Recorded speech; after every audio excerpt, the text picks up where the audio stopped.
Thanks very much, Johnny. So a lot of very interesting ideas there. Universal basic income, the concept's been around for quite a while, but this is really bringing it into the blockchain age.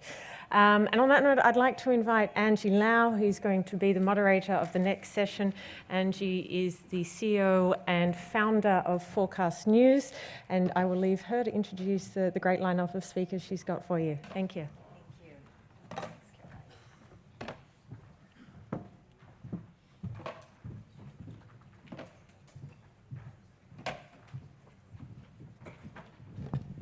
All right, good morning, everybody. Bonjour, ça va?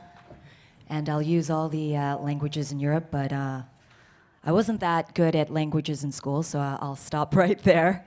Hope you had a wonderful first day yesterday. A lot of engaging and interesting conversations, certainly at the plenary sessions and also the workshops. It is my honor and privilege to guide this next plenary panel on the second day at the OECD Global Blockchain Policy Forum. As I've met and engaged with many of you and observed the conversations that has happened across the past 24, 36 hours, it is so incredibly encouraging, inspiring to really see the engagement of technology and blockchain and cryptocurrency at such high levels. The next big thing, I'm sure that's something that everyone's thinking about, major developments in DLT from industry and governments in the year ahead. This is the conversation that we will be engaging in right now. And let me introduce our esteemed panelists. And if you can all make your way to the stage as I introduce you. Joe Lubin is co-founder of Ethereum and founder of ConsenSys. This is a blockchain venture studio that applies Ethereum's smart contract blockchain platform to businesses. And Mr. Lubin, of course, works across industries and focuses on solving governance issues in the blockchain industry, one of the thought leaders in this space. Peter Zilgalvis is head of unit for digital innovation and blockchain in the Digital Single Market Directorate in DG Connect and is the co-chair of the European Commission FinTech Task Force. I'd also like to introduce to you now David Treat, Managing Director, Global Blockchain Lead at Accenture and Global Head of Accenture's Financial Services Blockchain Practice. He engages clients across all industries, from R&D to full-scale integration. He's also Vice Chair of the Enterprise Ethereum Alliance. Valerie Sabanik is Senior Advisor for Digital Assets and Innovations at the Securities and Exchange Commission of the United States.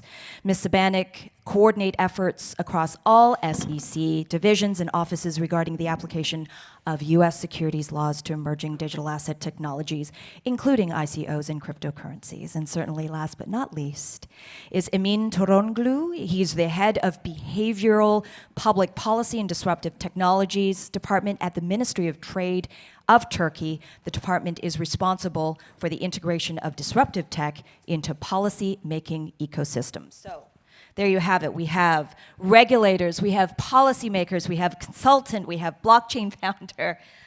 So let's kick things off right now as we discuss the next big thing. From each of your own unique point of view, what is the biggest issue right now that will drive blockchain growth in the year to come? David. At this point, there we go. It's not the technology. I think the technology is advancing incredibly well and driving real change that we've needed in the digital world for some time. We'll talk more about that, I'm sure, throughout the panel. But at the end of the day, now that we're actually applying this in production across ecosystems and impacting entire ecosystems, it is the policy, the governance, the formation of the ecosystems, the healthy decision-making, the mechanisms, and the everything from top-level policy and control down to the very day-to-day onboarding, offboarding, key management aspects. The healthy formation of ecosystems and how to govern them is really the hard work. And I'm very encouraged it's happening, but it's hard. So you wanted controversy, so I'll start out by disagreeing with David, who I normally agree with.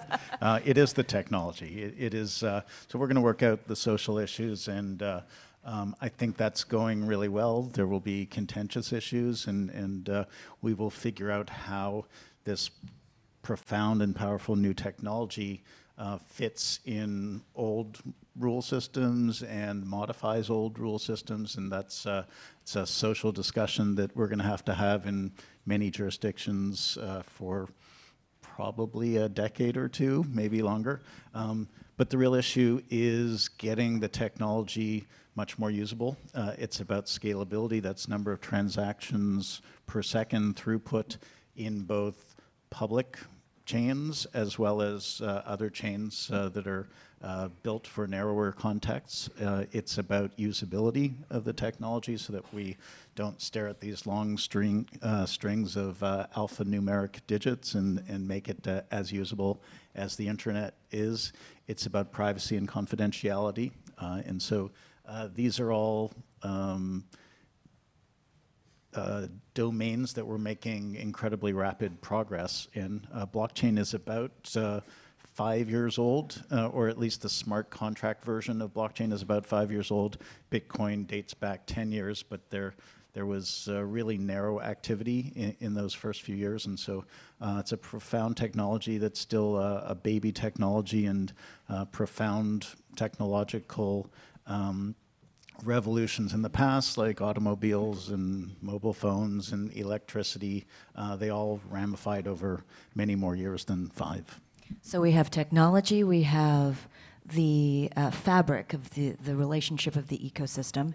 And from your point of view, Peter, from an EU point of view? I would say the technology, the policy, and the legal frameworks progressing hand in hand.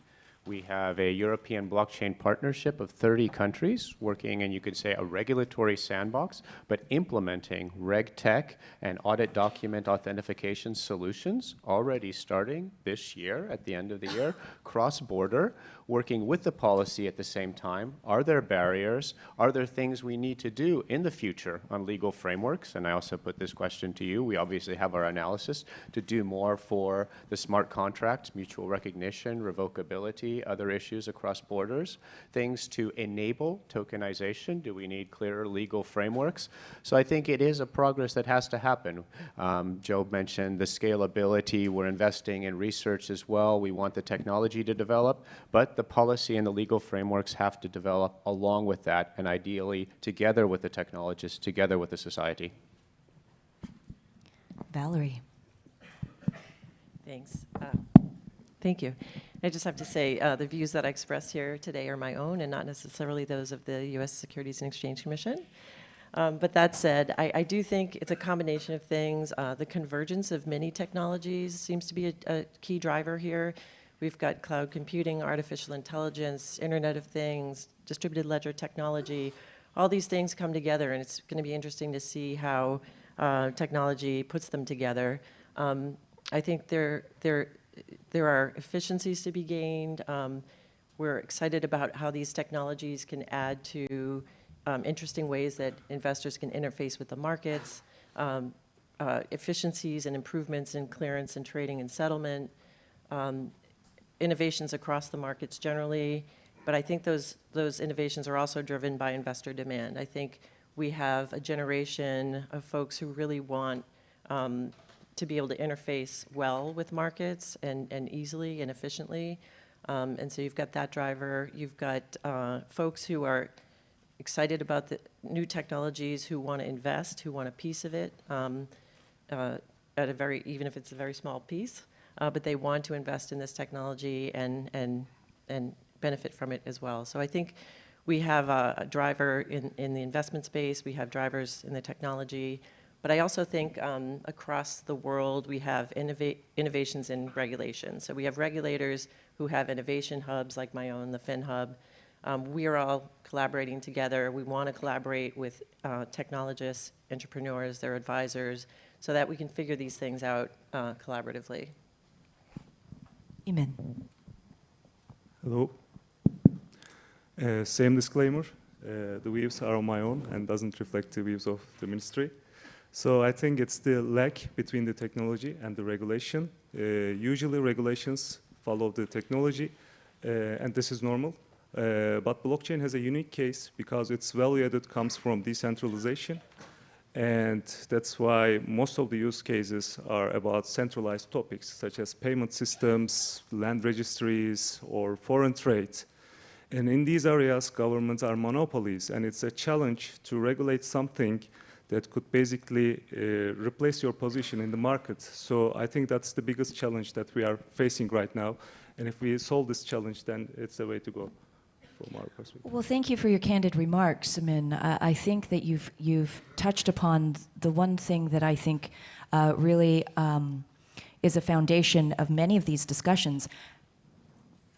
How do you intellectually and honestly regulate a technology that could potentially threaten, in Bruno Le Maire's words, monetary sovereignty of states, but also displace the control mechanism, the governmental mechanism of nations and sovereigns? That is something that I think, let me ask Joe, how would you respond to just the climate in which the industry feels it's being regulated, it's engaging with these policy conversations? So our industry essentially ramifies along two major tracks. One is permissionless innovation, open source projects, people forking projects and exploring the solution space. And that's, it's not a purely technological endeavor, it is embedded in a social context. The other track is where we're using this technology immediately in a regulated context where essentially corporations, other kinds of organizations are adopting it and making better what they already do, bringing trustful collaboration and native digitization to what they're doing. And we certainly on the more pure technology side, we need to bring forth the best technology that we possibly can, but ultimately it will be embedded in the social context, and so we need to have discussions in different jurisdictions about what people want to do with the technology. And just like the internet, there are a wide variety of uses of the internet, some of them dark and gray, and some of them much more open and regulated. And essentially, blockchain is a raw technology. I can set up internets. I can use internet protocol. I can use IP addresses and port numbers, and I can do things that are simply unregulatable with pure internet technology. But we've built layers and layers of social constructs on top of that so that humans can use it more easily, and so that we can build the rules into it that we want to build.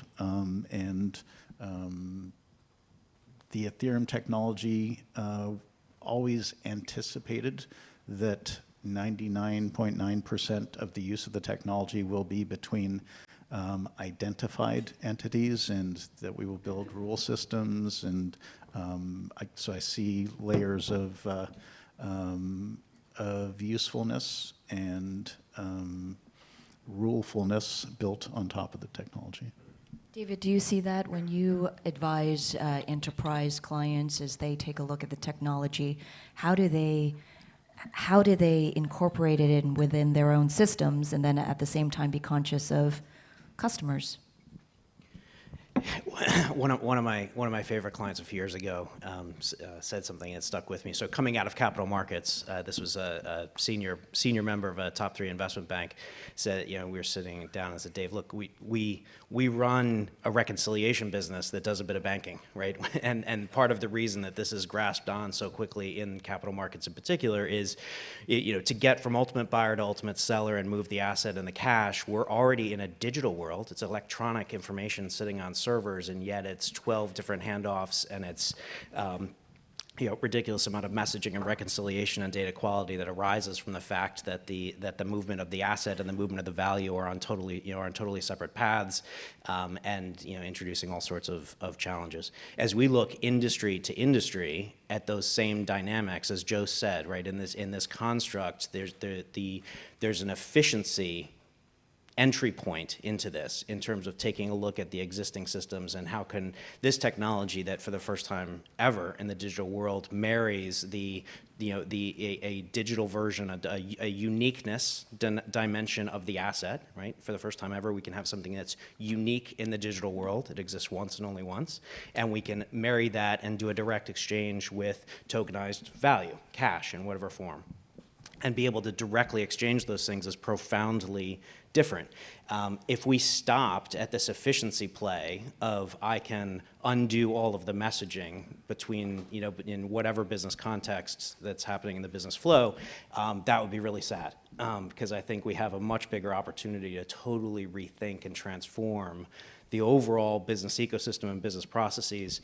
And so that's a lot of the focus, is taking our clients through that cycle of not just digitizing the analog process, which we've done many times in our corporate history, right? With there's a great ad that I found from the late 1960s that shows the New York Stock Exchange floor, and it says, "On Wednesdays we do paperwork." Everyone familiar with this? In the late 1960s, actually the paper crisis, right? The solution was we're going to shut down the exchange on Wednesdays so we can catch up on the paperwork. And the mafia stole, I think there's an estimate of some $300 million in that period because of the inadequacy of the paper system, and that led to the formation of the DTCC. But in effect, I joke with Mike and Rob, it's in effect all that was done was, instead of wheelbarrowing the paper tickets down to the vaults in the DTCC, we're just moving the wheelbarrows of ones and zeros through pipes, and it's still sitting in vaults. And now suddenly we've got the opportunity to transform and totally rethink it, because for the first time ever, we can marry uniqueness of an asset in the digital world with uniqueness of value in the form of cash and do a direct exchange. Can I just add quickly that I think it's important to mention that the technologists don't operate in opposition to the regulators. The technologists were drawn into the space because certain systems were not serving people as well as they could, and it's about building better systems for people, and regulations or laws might evolve when you don't have to build protections for the people when they're essentially trusting their assets to custodians. And so if you have systems that intrinsically protect people better, give people more economic and political agency, then I think it'll be easier to come up with regulation that everybody's happy with. I mean, at the end of the day, many regulators and policymakers do reflect the interest of citizens, right? And so it is, however, part of the citizenry also includes entrepreneurs and startups. How do you balance that, as you think about the overall good? How would you, first of all, define ultimately what that good is and what you're trying to achieve? I wouldn't even call it a balancing. I wouldn't say that the values are in opposition to each other. I would say the regulatory frameworks have to represent, in our case, European values or values of other areas of the world. And I would say among European values are innovation, creativity, entrepreneurship. But then if we're talking, let's say specifically about this technology, and I would underline that we generally do not have technology-specific regulations, so there will not be regulation on blockchain, but we want to keep societal values as well, like investor protection, consumer protection, protection of fundamental rights, including privacy. So I wouldn't say it's in a balance. It's not in opposition to each other. Good innovation, good entrepreneurship, creativity also defends the intellectual property rights of the inventors. It also respects its clients, the citizens, the customers. So I think there can be solutions found. It's something that has to happen together with the technology community. I gave the example of what we're doing in the public sector, but also with stakeholders, with associations like the International Association of Trusted Blockchain Applications, other methods of engaging and finding out really both what the citizens think, what the technology can do now, and what the technology can be programmed to do in the future. and going through some difficult areas. And I mentioned when we were preparing that one of the issues that we're brainstorming on internally now is that in addition to the permissioned or semi-decentralized blockchains, we'd also like to enable the innovation in very decentralized blockchains, very distributed blockchains. But then again, this is not at the cost of investor protection, consumer protection, privacy. How do you find a regulatory access point? How do you find someone to answer when there is something that goes wrong? And that's not a balance. That's not stepping away from the technology or stepping away from innovation. It's the design of the technology. It's the design of the market. We're talking about decentralization, which I think David can remark on some of the language that we're using. But ultimately, decentralization really does go back to the people. And we're talking about pure market forces. We're talking about adoption from a pure bottoms-up level. And yet, when we talk about governments and when we talk about policy, it is often top-down. And so when you say that you're trying to encourage decentralization and the innovation that's happening there, how are you fundamentally able to do that from a very kind of top-down role? Well, this is, top-down in the sense, where democratic institutions, the European Commission answering indirectly. We have a new president and a new set of commissioners who are appointed by the democratic governments. So that should be coming bottom up. So both the expectations of the citizens and worries of the citizens are coming up to us through them, I think, as to every government. But in the design of what happens in the economy, it's not up to us. It's the creativity, the energy, and the better ideas of the private sector and the citizens, but making sure that regulatory frameworks of today, or even better, the future-proof regulatory frameworks of tomorrow, do not stop innovation that could be beneficial.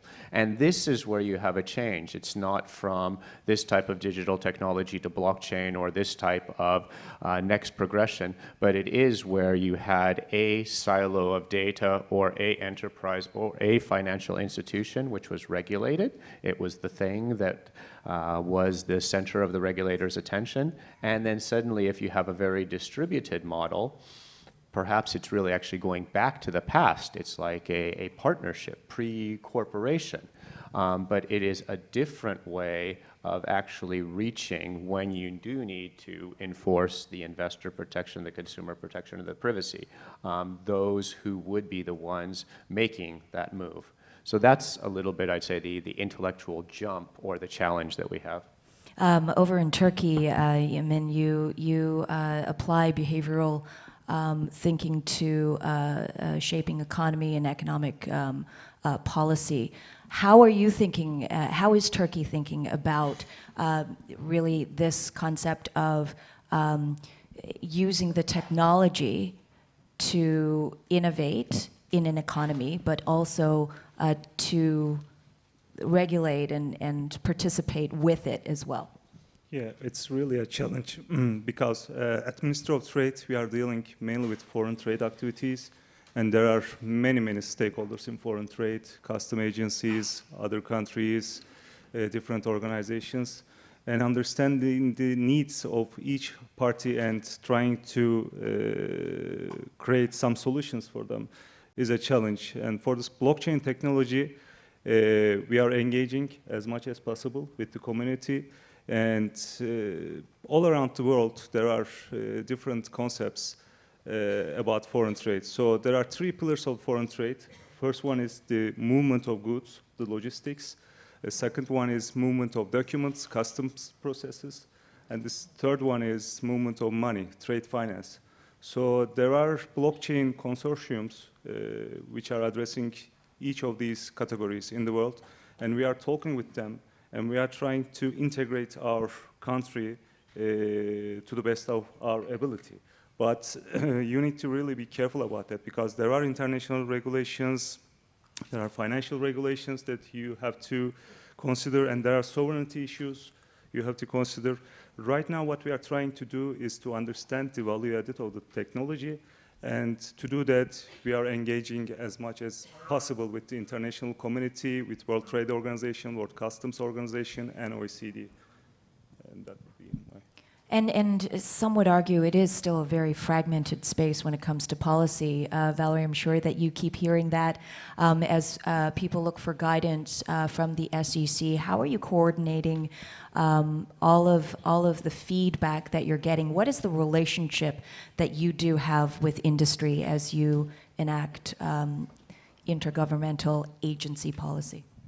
Yeah, part of the FinHub, which is our financial innovation hub, it's really a platform and also a portal. It's a platform both within the commission to spread knowledge around on various areas like DLT and artificial intelligence, and also it's a platform for the people to see everything across the commission that we're doing in these various areas, the statements we've made, cases we've brought, guidance we've put out, requests for public input that we solicit.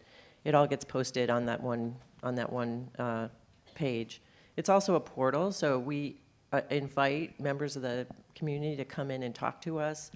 We literally have dozens of meetings with investors, entrepreneurs, developers, their advisors. We meet with them, we talk about their projects. We can't give them legal advice, but we can certainly tell them how we interpret our rules and regulations and where the guideposts exist. And if we spot an issue, we bring it up to them. We might give them a handoff to another regulator. Those kinds of things. We're trying to encourage folks to come talk to us and to get our feedback. It's also invaluable for us to hear what's going on in the industry and what the pain points are and what we need to be doing better as regulators. We travel around the country doing peer-to-peer meetups so we can meet with folks from around the various areas if they can't travel to DC. We've hosted fintech forums where we bring together industry and academics and other regulators in one place to talk about complicated issues with the technology and how things how we're working things through together. We're soliciting an academic to come work with us for a limited period of time so we can get onboarding of more detailed knowledge about technology. Aside from that, we liaison with folks in the U.S. federal government on a constant basis. We're talking to FinCEN, CFTC, Department of Justice, Treasury. We're a member of the FSOC, which is Financial Stability Oversight Committee, looking at various issues where we have potential regulatory overlap, where there might be risks. We want to make sure we're covering the ground in an appropriate and a consistent way. And we partner quite a bit with the international community. So we're involved with IOSCO, the securities regulators, we have an ICO network where we talk about what we're seeing in the market. We provide, I think, assistance to other jurisdictions in how we look at things, how they might be looking at things. We want to keep informed about what international developments are going on. We're involved in the IOSCO FinTech Network, the FSB Financial Innovation Network.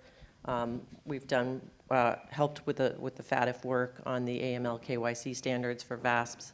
So we're heavily engaged in this community. We do think there are areas where international collaboration is essential. There are areas where I think there'll be more harmonization around, for example, AML KYC. There are other areas where there are just always going to be differences in securities laws, for example, or the way various jurisdictions look at things, but we, I think, can collaborate and help the community understand what those various jurisdictional boundaries and rules are.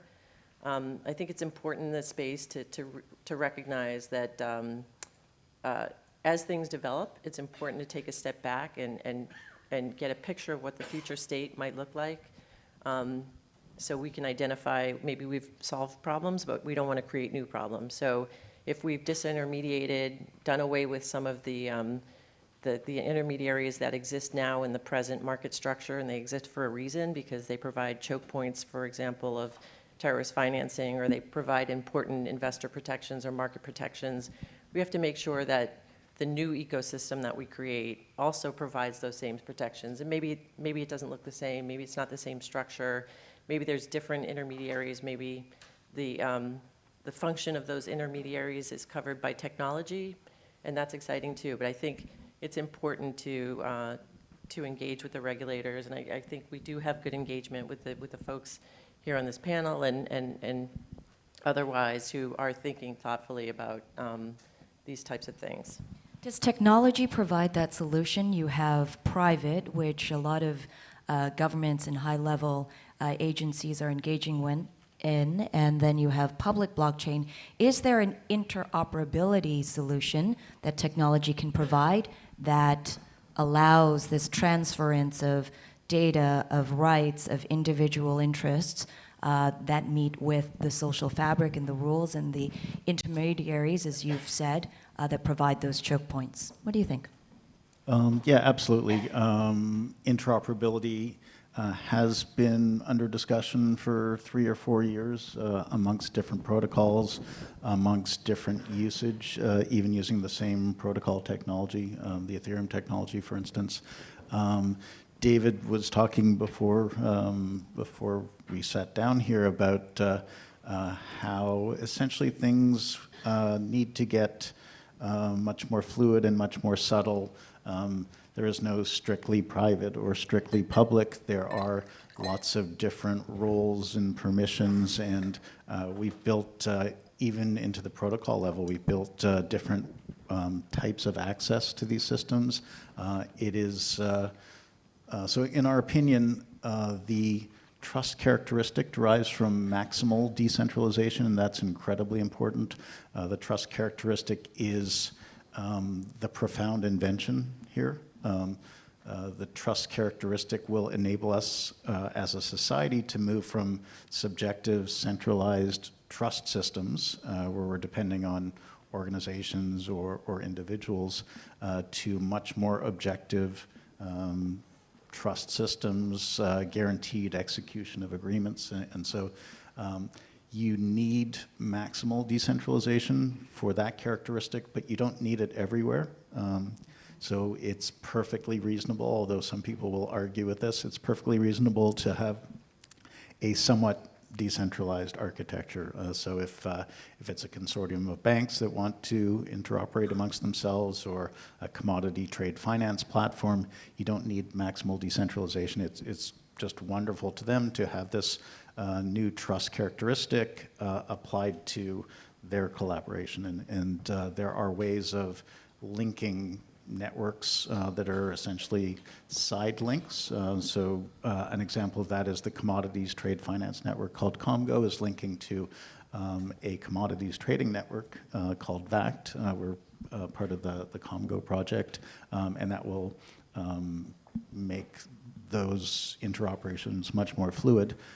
Importantly, you can take those kinds of networks for different purposes, and you can anchor those networks, those sidechain networks, into the base trust layer of a maximally decentralized protocol like Ethereum, or you can use other what's called layer 2 technologies, where you get high throughput, and you can do your business in those layer 2 technologies, but you can be certain that if they're anchored properly into the base trust layer, that the people with assets or other value on those layer 2 systems can pull their value back to safety, back to the maximally decentralized network if something goes wrong at that higher level.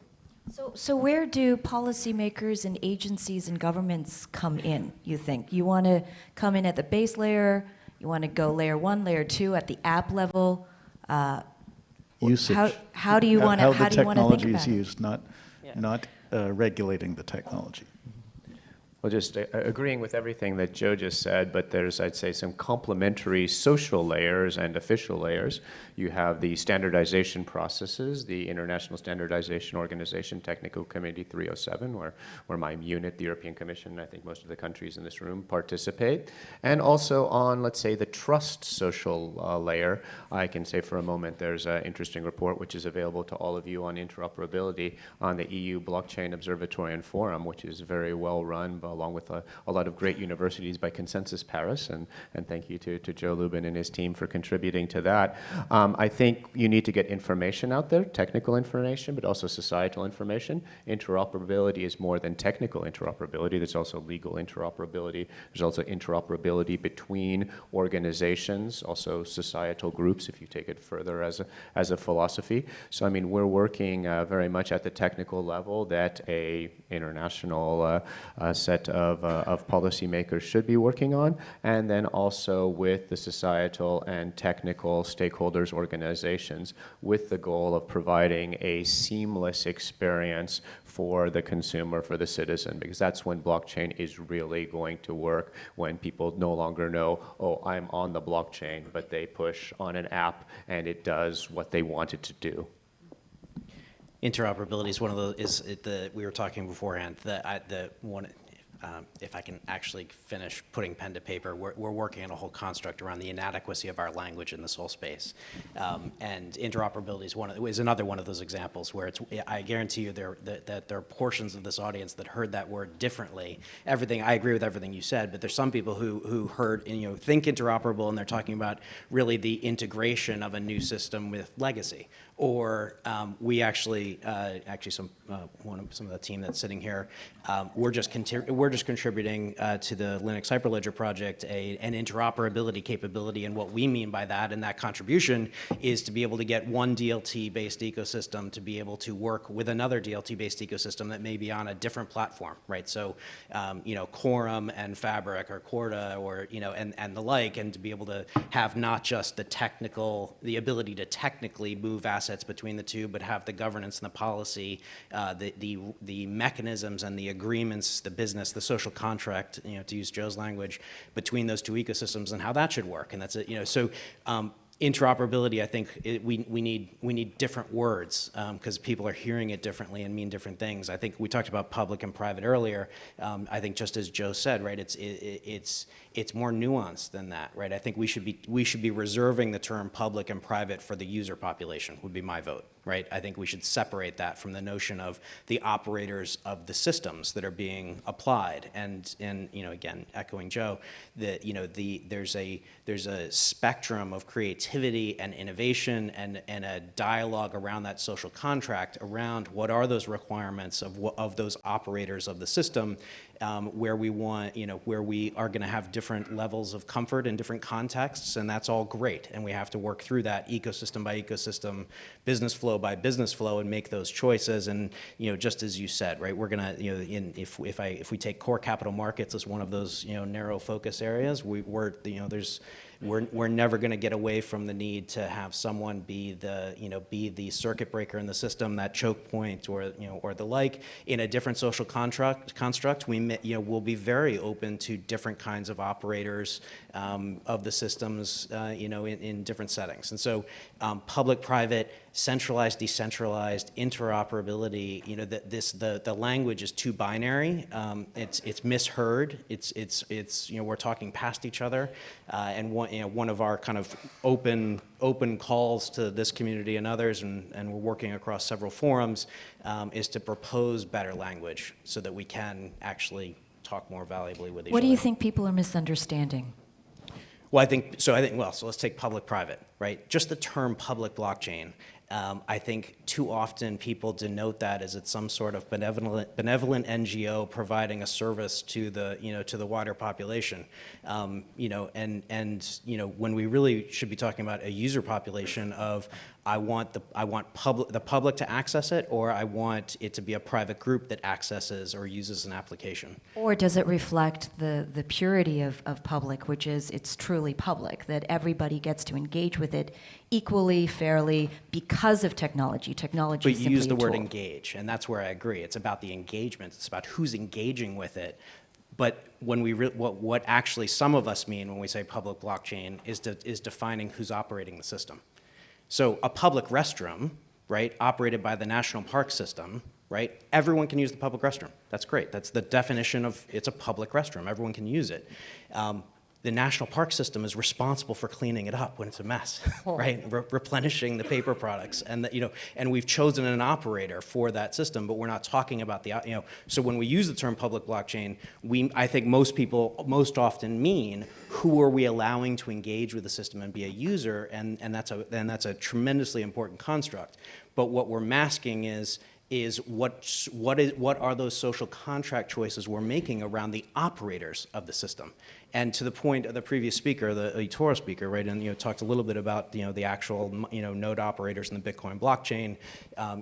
Joe, your team, the collection of ConsenSys companies provide critical infrastructure for the Ethereum, the Ethereum ecosystem. We don't talk about the actual operators. And in a capital markets context, Joe, we talked about throughput and scalability. The work we did with the DTCC 18 months ago, we proved that a permissioned construct can handle the entirety of U.S. equities clearing, right? Scalability is not a problem in that context, and for that user group, we can use a specific set of constructs. In a different context, where it's a wider social construct, we're going to use different operating characteristics, and we're masking that part of the dialogue and talking past each other by using a blanket term of public or private blockchain.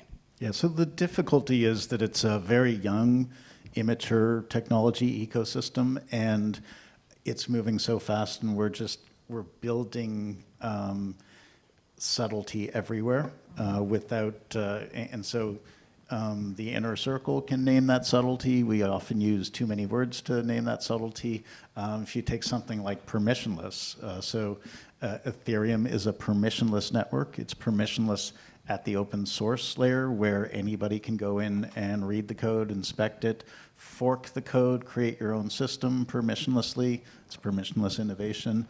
It's permissionless to attach to the system and become a miner or a validator of transactions on the system. It's permissionless to upload your smart contracts, build applications on the system. It's permissionless in some cases to use those applications. It's permissionless to send transactions of value from a source to a destination. It's not necessarily permissionless to use an application that I put up on the permissionless blockchain if I don't allow your address to interact with the functions that are exposed by that smart contract.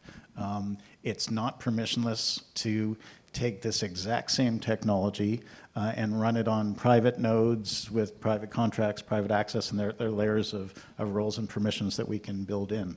So it's going to take quite a while before society is able to sort of point to a thing and name it with one of the 50 shades of permissionless. I look forward to reading reading your document, actually. Another concept of, I'll have to use the word decentralization, is what teams around the world are building. And so Ethereum is one protocol, and there's dozens and dozens of others.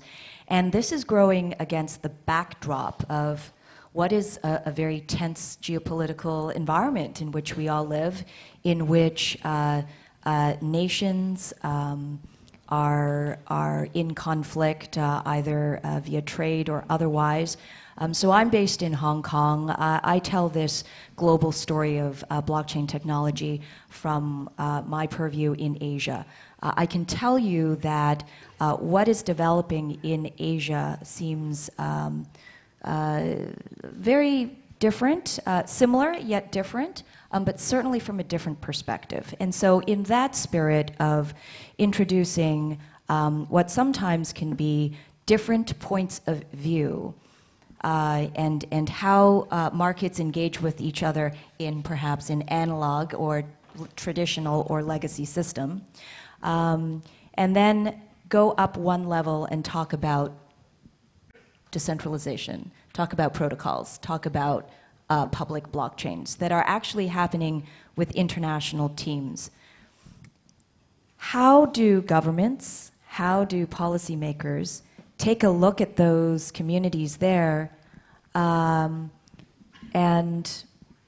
participate in that from a very specific point of view when that is not necessarily shared at the protocol technology level?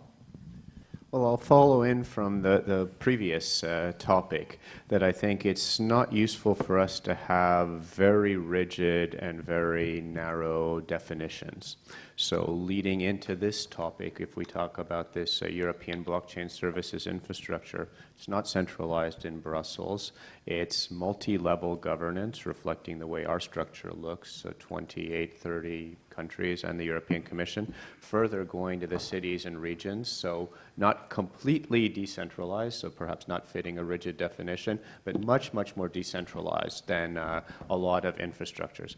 Obviously, the next step, and I'll say again, not getting caught in rigid definitions, this is a global technology and it needs global governance.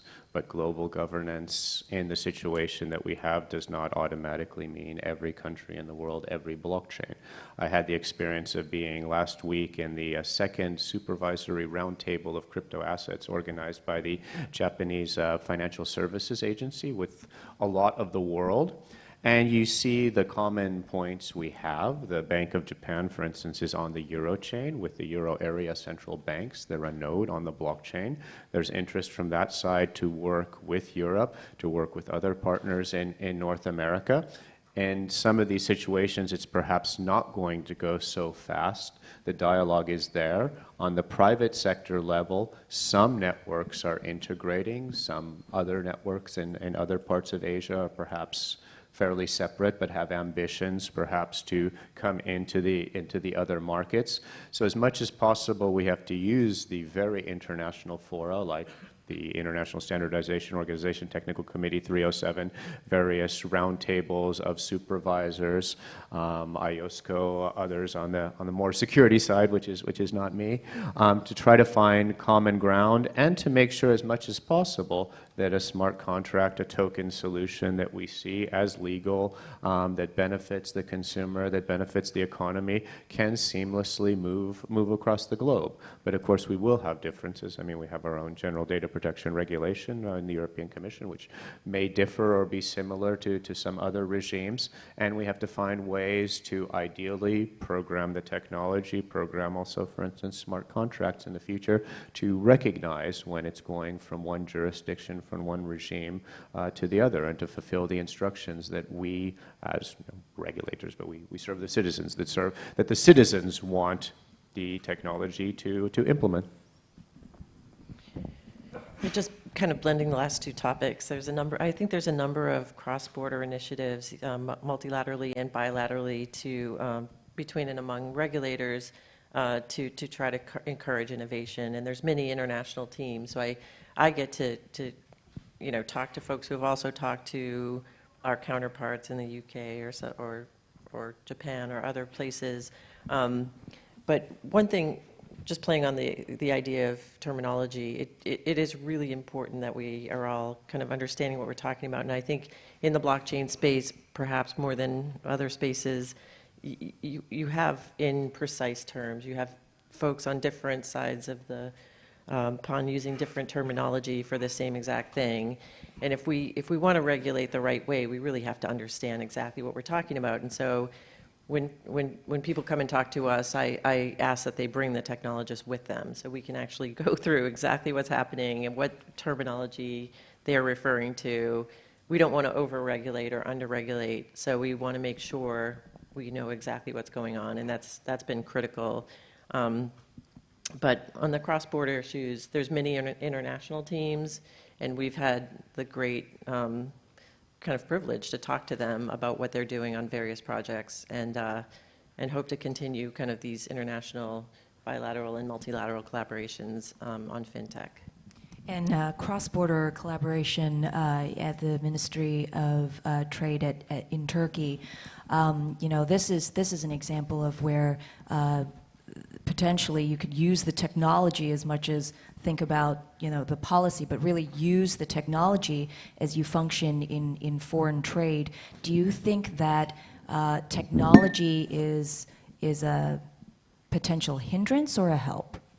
Well, I think in this case it's a help, because the promise of blockchain, like disintermediation, elimination of middlemen, the trust, the efficiency, those are the problems of foreign trade. So there are many stakeholders, and there are trust issues, there are documents that have to be approved by different government agencies. And I think I'm very lucky to be working at Ministry of Trade regarding the blockchain technology, because I think there are a lot to do in this respect. And we are pursuing a bilateral approach with other countries. So we have working groups with Singapore and other Asian countries, which are very advanced on this issue. But the problem is we couldn't yet find that killer application. So we couldn't just show the benefit of the blockchain to our ministers. We are experimenting with it within our countries and across border. And it is also, I have to say, like doing a blockchain project with 2 countries is not enough, because if it's just 2 countries, you can use a shared database. You don't need blockchain for that. It's like networking effect. So the more users you have, the more value that your network will have. So that's where the international standards and international organizations will come in. But before that, we have to engage with other countries and find that killer application, and that's what we are trying to do. But it's a very hard thing to do because there are many parties involved. So it's almost like you need an international OS for foreign trade. Who's working on that? So I like to think of geopolitics from a bottom-up perspective with respect to this technology. We are seeing populist thrusts over the last few years and jingoistic rhetoric, and we're seeing some scary competition between essentially the Chinese economic political sphere and the Western world, where supply chains are potentially under threat of bifurcation, which is a very scary concept for the global economy. This technology, again, brings automated objective trust, and so we can build systems that enable actors that don't fully trust one another to trust the data in the systems, to trust the agreements in the systems. And so you definitely need to get good data into the systems. So the sensors, the devices will need to have their own trusted enclaves and their own identities and their own signatures. But if you can get trustworthy data into these blockchain systems, in tamper-proof containers, et cetera, you can essentially have systems that are going to be unbelievably difficult to improperly manipulate. And so you can imagine very strong competitors with lots of animosity still trusting systems, still trusting the hardware, the chips, et cetera, that are coming out of one side or the other, and building the composite systems that we need to build out of the components that we all need. And so with respect to supply chains, supply networks, I think we can keep the planet unified using this technology. With respect to higher level agreements, treaties are in many cases unenforceable. But if we use blockchain-based agreements, and if we stake value in size that nation states actually care about, we can have, and again, it's not going to be protocol-based consensus, it's going to have a social assessment to it, but we can have counterparties to agreements stake value and lose that value if they break agreements. I agree with that. Part of what we're finding successful in working with clients around how to apply this technology is to actually is talking at a very specific level, right? Your comment about finding the use case.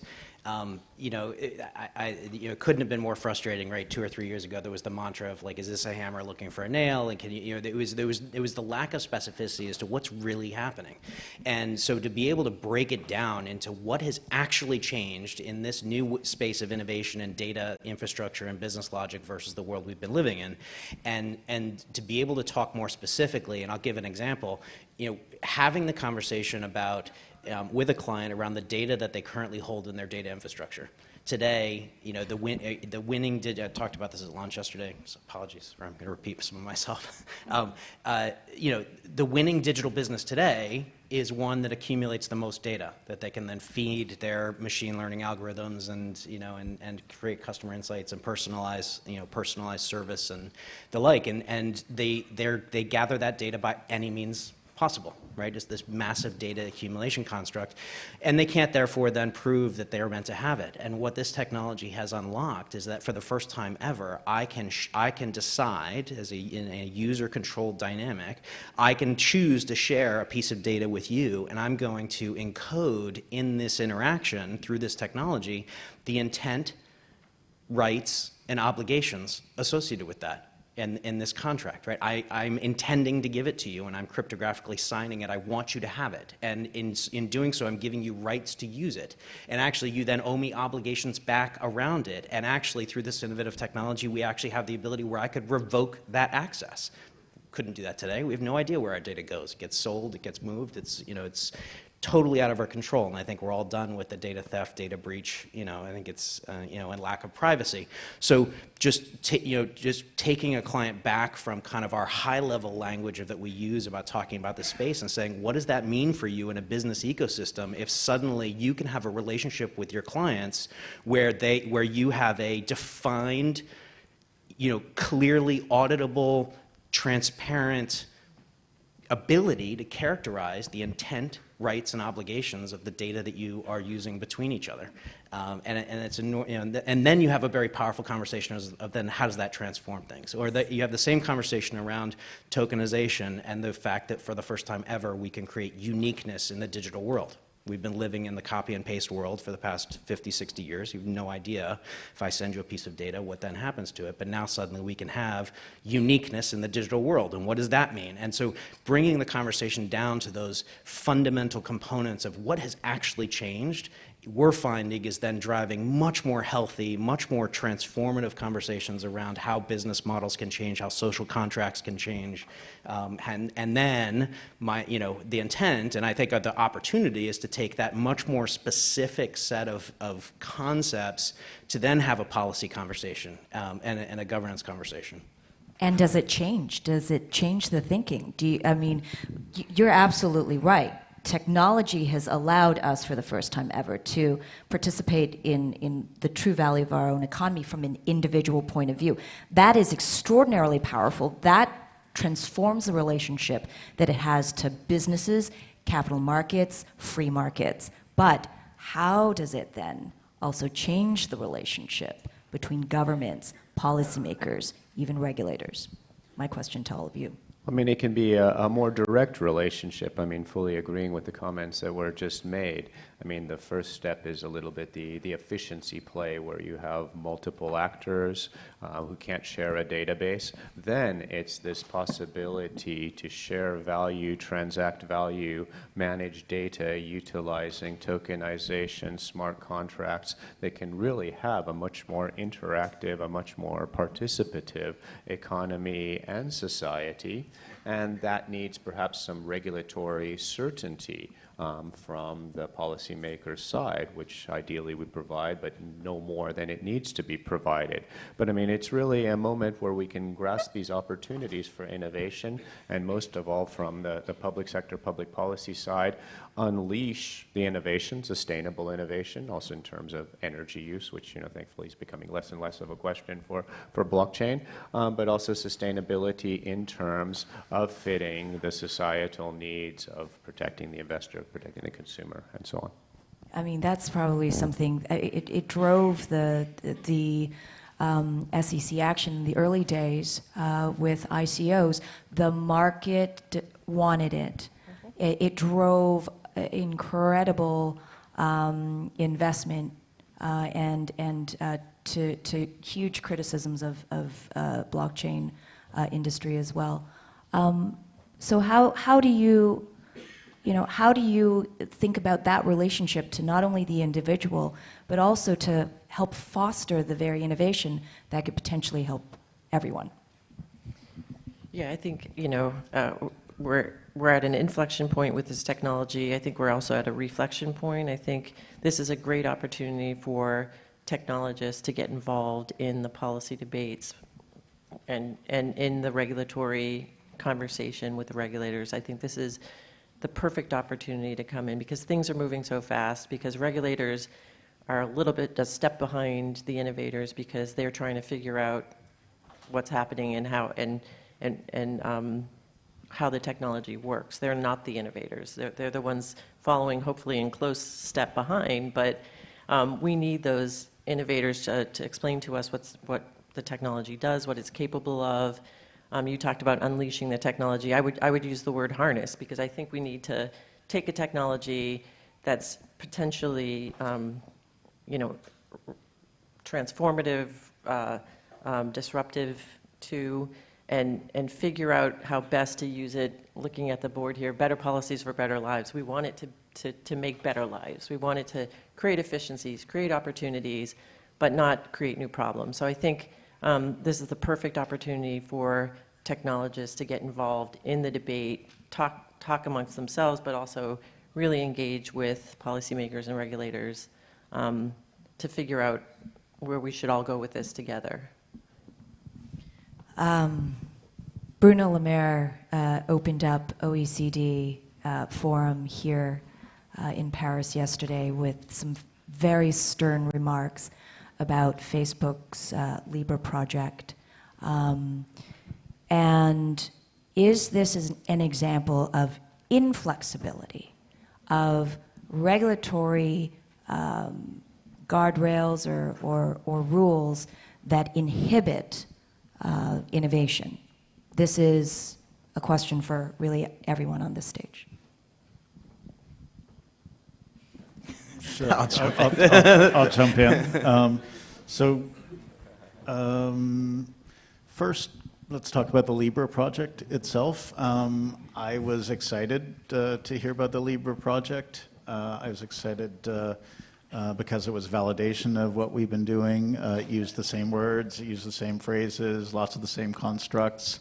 And I think the greatest asset of the Libre project is its greatest liability, essentially. And so I think the issue is about Facebook and not the Libre project itself.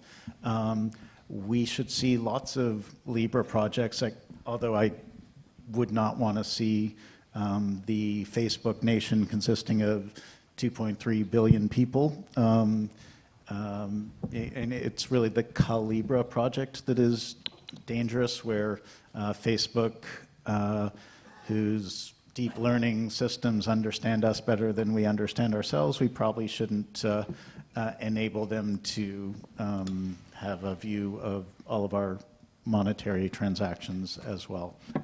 So that I don't mind the project at all, except the Libre aspect of it, where Facebook builds a wallet. I do believe that there will be many price-stable currency projects, and many Signature Bank and JP Morgan and a whole bunch of others are building price-stable tokens, and they're doing it in not a fully open context right now, but there are some price-stable tokens that are in a much more open context, and we need systems like that. We need choice and optionality in our monetary systems, in our payment systems.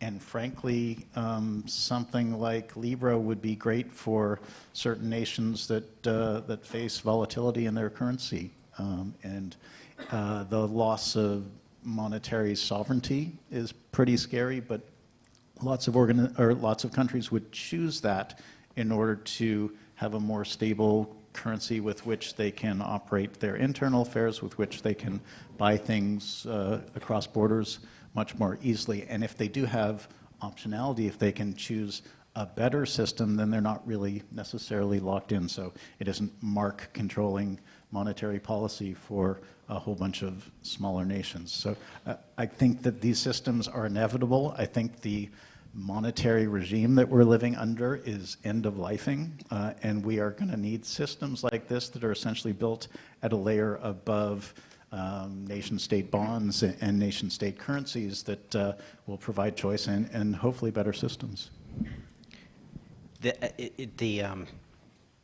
Taking a slight step back from it and talking about kind of the fundamental thing that's underway, right, we should all be incredibly excited about that we are finally seeing a technology space where we can, you know, fix fix what we've been living in kind of and just assumed has been the basis of the world, which is this separation of the cash leg of a business of any kind of transaction with the movement of something in the digital world, right? The digital, you know, I don't think we're going backwards. I think the digital world's here to stay.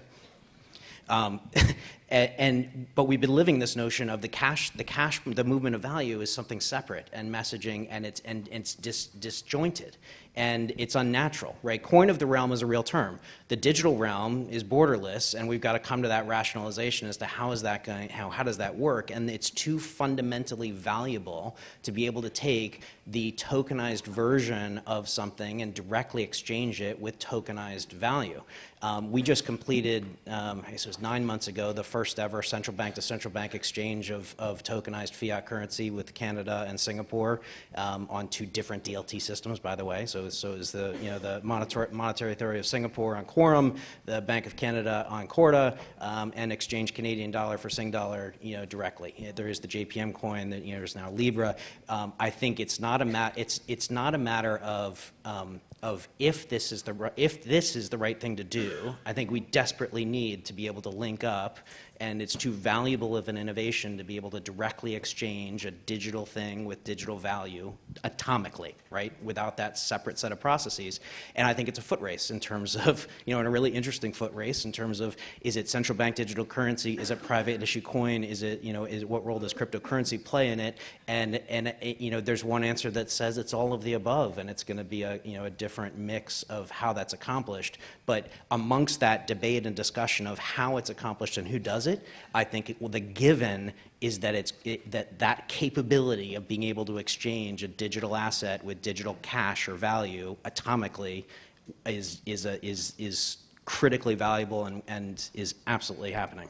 Yeah, can I just expand on this notion of natively digital? We've been quasi-digital in some aspects of society for a very long time. We've had money represented in digital form, but it's really an analog monetary system. So the foundational constructs of society are just now moving into natively digital form, whether it's cryptocurrency or decentralized identity or agreements or securities. All of these elements, once rendered in natively digital form, can be transacted PVP, DVP, et cetera. Where we had transactions in the legacy economy where clearing and settlement took hours, days, weeks in some situations, those kinds of frictions slow an economy. If we can move everything into a context where you have atomic, trustless swaps that clear and settle in the instant of the transaction, you squeeze all the delays and all the frictions out of your economy. You can build in a few seconds for regulatory oversight or whatever is necessary into these transactions. But essentially, we're in a global economy that has so much more debt compared to the money in the system than we've ever had before. And we need a massive growth engine to get us out of this. And squeezing all the frictions out of our global economy is potentially a good one. Friction, though, is something that can be self-imposed by governments and regulators. In that spirit, it can also be desperately needed. Valerie, I thought you were going to jump up here. Like if you think about the liquidity in capital markets, right? That was the initial exuberance was we're going to exchange all securities, you know, instantaneously, and of course that would be disastrous for liquidity, you know, and you need market makers to be able to have a settlement window to net and compress their trading activity to provide that service to buy when no one wants to buy and sell when no one wants to sell, right? So there's, you know, but I'm not disagreeing with any of the points. I'm just saying this is actually one of my favorite examples, right, where the initial exuberance of what the technology can do, was then universally applied inappropriately, but actually is leading to a space of incredible creativity. In that, I think what we're going to move to quickly, and I'm sorry to go so specific on this, but you triggered a talk track. One of the things I'm most excited about is then the creativity in terms of, I think we will see in capital markets the notion of it's not T+1, T+2 or the like, but now we have the capability to risk price settlement windows. I can have as a part of trade entry, trade capture, the notion of do I desire it to clear instantly, and will I pay differently because there's a different risk exposure, or am I willing to wait hours? I don't think it'll be longer than hours, but am I willing to wait for a longer settlement window to allow a market maker to do what they do, and I can risk price the settlement window. This is incredibly creative for the capital markets folks in the room. I think it's where we're headed, and it's these kinds of dialogues that and innovative discussions get missed when we think just just about the bilateral nature of some of this. The next big thing, I heard it here. The next big thing from Turkey, from SEC, from EU. Well, I think the next big thing will be using data to understand human behavior. That's what we are trying to do. And I think artificial intelligence and blockchain could merge together. Blockchain could execute some of the transactions, and by artificial intelligence, we can decide which transactions to execute by harnessing the data, but it's a little bit down the road. Right now, we are just trying to harness the benefit of the blockchain technology in foreign trade. But the next big thing, I think, the interoperability between the AI and the blockchain technology. Thank you. Yeah, I am seeing some exciting things in terms of capital formation where bespoke features are being programmed into smart contracts on issuance. So you have, financial instruments that really don't look like things that we've seen before, but they provide much more optionality for investors and for issuers who want to raise capital. I think there's a huge opportunity in the coming year for folks who want to really turn this technology toward compliant systems. So with the FATF guidance and node out there, there's amazing opportunities for folks who want to work on the technology to build in AML KYC features that maybe we haven't seen before, implementing certain of the rules, the travel rules. So that'll be exciting to see how people can use that as a business opportunity. So making a tiny advertisement for the plenary at 15:30 on emerging tech, AI and blockchain changing the world. I likewise see models like the data coming from the Internet of Things being organized by blockchain, smart contracts being rewarded or recognized by tokenization, analyzed by artificial intelligence, and again, in a decentralized system, being sent to the appropriate or needed destination. And I think this convergence of the technologies is exciting, and again, we want to enable it, and we want to enable it in Europe, but also in collaboration with our international partners. And I think it's a great reminder that really this conversation did not exist 11 years ago. And in 2008, against the backdrop of the global financial crisis, came a technology that really captured the imagination of first technologists and then really now the world.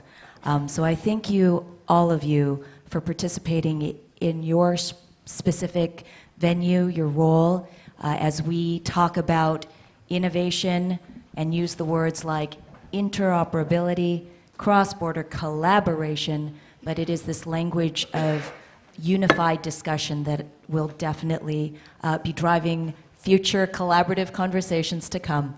Thank you to all of you. Thank you to this audience for your attention, and to OECD.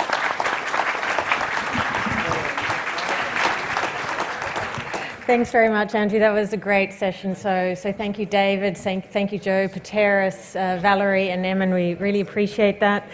So we're running a little bit behind time, so the next sessions will begin at 11:25. We have a session in the auditorium, which is with our European Commission counterparts launching a new report on blockchain for good. In this room, we'll have a session on international trade. Over in CC6, we'll have a discussion on tax and blockchain. CC7, sustainable infrastructure investment. CC10 on blockchain in emerging markets. And in 15, steering blockchain through the energy transition. 11:25, thanks very much.